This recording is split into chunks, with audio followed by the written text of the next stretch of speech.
Hi, it's on. My name is Louis Darasset, and I love this faith community.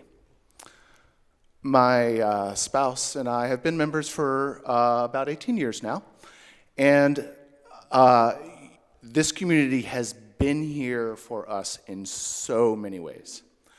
So I could pick, a dozen stories, but here's one that springs more or less immediately to mind. So picture the fall of 2020. I am the proud parent of a 9th grader who stands in need of education in sex, reproductive health, and sexuality. The public schools are not providing this education. This community had to adapt the curriculum, revamp the schedule, and somehow make it happen. And they did. They stepped up. Now, the revised schedule for Al that year did mean that my teenager was involved in Al education for perhaps 14 hours over the course of several weekends in order to get through the curriculum and to implement the infection prevention measures. She was a teenager. She was not the most enthusiastic participant. So we'd say, "Oh, Penny, it's time to go to Al," and she would sigh, and you've never heard such a sigh. It sounded like there was a gale force windstorm outside. And I turned to my wife and I said, Can she hurt herself by rolling her eyes that much? All right, but she got through it, and she got the education that she needed.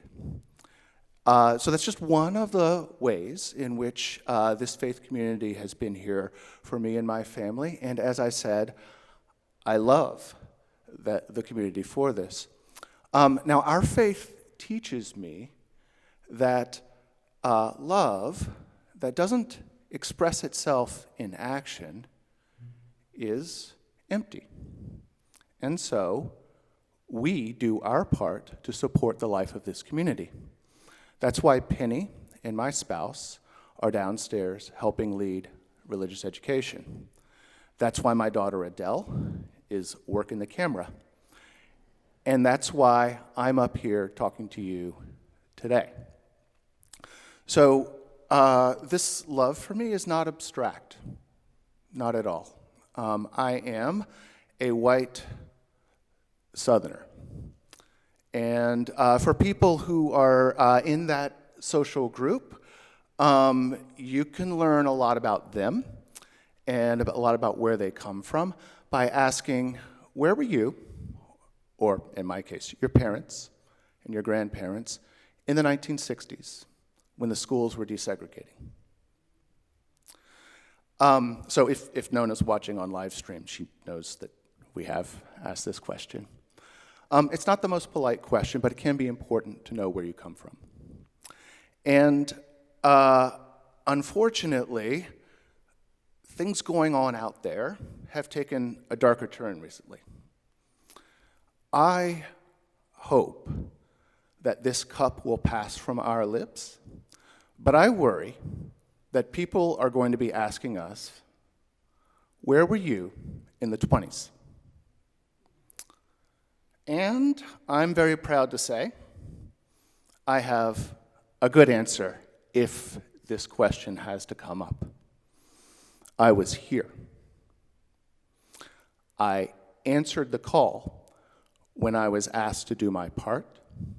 And yes, I answered the call when I was asked to make a financial commitment to make sure that this community was here for people like me, for people like you, and for people like humanity. So, as I said, I love you. And if you'll have me, you got me for life.